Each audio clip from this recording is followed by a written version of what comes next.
Yummy, yummy, yummy, yummy. This is food ideas. Okay, so the rice is as appetizing as it looks. Oh, yeah. So, how do you say the appearance of this rice? And I know that you're going to be, asking for the recipe. So, I decided to share the recipe and then the idea behind this particular rice. Stay tuned to the end. Make sure you're glued to the screen. Don't skip, don't pause. Make sure you watch to the very end so you can learn, because everything I'm going to be doing here, you're going to see it. I'm very sure you're going to learn from this cooking. So watch to the end and then do well to share, okay? Because someone might also be in need of this video. So I call this rice the yummy fusion rice. Yeah. So I'm going to teach you how to cook the yummy fusion rice. And then this particular rice, I'm using two types of fish. Okay, so I'm using the croaker fish, and then I'm also using the mackerel fish.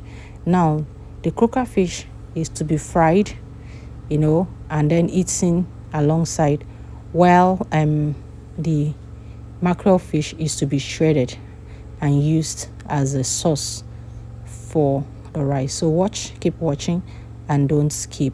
Now, before I fry the croaker fish, I had to marinate it completely with pepper, with seasoning and salt. Okay, I left it for a while for the seasoning to enter the fish properly, and then I fried it and kept it aside while I cooked the mackerel fish. And after cooking the mackerel fish, I had to debone it.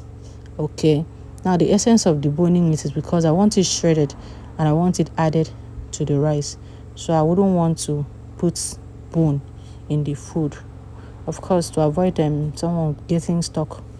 So I had to shred it, and then I kept it aside. I had already parboiled my rice, and then another attractive aspect of this food is the way I blended the pepper.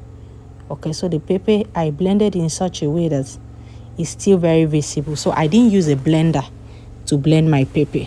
That's the idea behind it, so that I can still have some pepper, that soft appearance.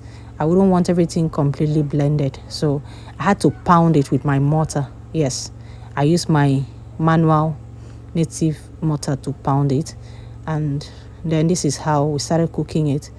The tomato was also cut in big pieces. Like, it wasn't tiny, it wasn't blended. I just cut it, in big piece, so that I can still have that visible appearance in my food. And then you notice the way I fried the oil is the oil I use for the frying of the fish that I'm going to use for the cooking of the rice. My sister came around. This is my sister. She pretended to be kitchen assistant. The kitchen assistant is eating everything, pinching my fish, pinching everything. So I had to catch her. It's like catching a big rat. So here is the rice process going. Back to what I was saying. So I cut the onion, and I cut the tomato in big sizes. I love onions a lot, so I had to cut it. And this particular rice, I use a lot of onions. Okay, so I fried the first one with the hot oil. I didn't let the oil bleach. I didn't let the oil fry. I just used the hotness from the previous fry, like I use it to fry fish. Now, why I use that fish oil is because I don't want to waste it, one, and then secondly, too, the aroma that comes with the frying of the fish. Fish has this special aroma when you fry it, so I wanted to have that aroma infused in the rice. Okay, so that was what happened. Then I fried it, and then I turned my rice in beads, and then I added it. So the essence of adding the rice in beads too was to accommodate my pot, because I noticed, I think the parboiling I made was too much, so it wouldn't suit the pot. So I had to pour it in gradually while I added my spice, my seasoning. And then another thing I added to this rice was the milk, coconut milk. Okay, so this is coconut milk. Now it's going to give me that aroma, that coconut aroma.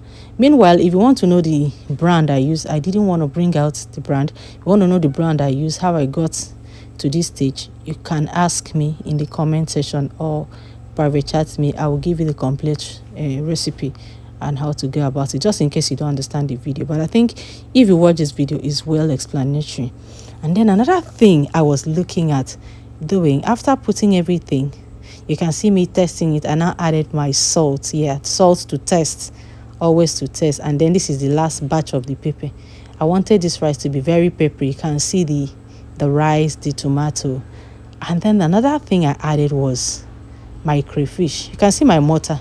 So I pounded this crayfish because I don't want it to be very grinded or blended. Yeah, so you can see the consistency, and it's very plenty. I love crayfish chow. So this particular rice, you may ask, why would she fry tomato and then she add crayfish? That is because that is how it's supposed to be. Okay, you can see the crayfish is enough. It was generous enough. So I now added crayfish, made sure that I tested it and everything was okay. And then don't forget that I added my shredded fish in that rice while I was frying the tomato, and then I covered my pot. So back to the gist. I told my sister to help me in doing this video. She refused. She refused to do video. She said she used ring lights, and then while I'm cooking, she's busy pinching things. Anyways, I know how to deal with her when I'm done from here, because I just couldn't wait to finish this video.